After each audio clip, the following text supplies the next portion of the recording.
Moi, je dirais que la boîte à outils est multiple.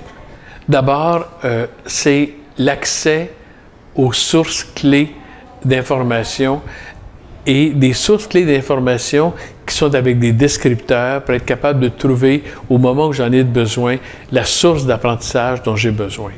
Et c'est ça, d'ailleurs, qu'on est en train de faire à travers ces trousses, etc.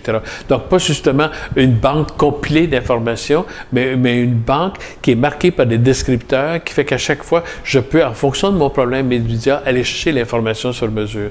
Ça, c'est la première trousse. La deuxième trousse, c'est le réseau.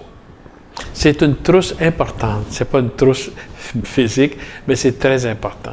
Je pense que nous, les formateurs d'adultes, on a besoin d'être en contact avec ceux qui font la même chose dans une autre province, dans un autre milieu, pour lorsqu'on fait face à des difficultés, d'être capable de faire appel à eux, mais aussi pour faire appel à eux sur leur propre évaluation d'un nouvel outil qui vient de sortir, etc.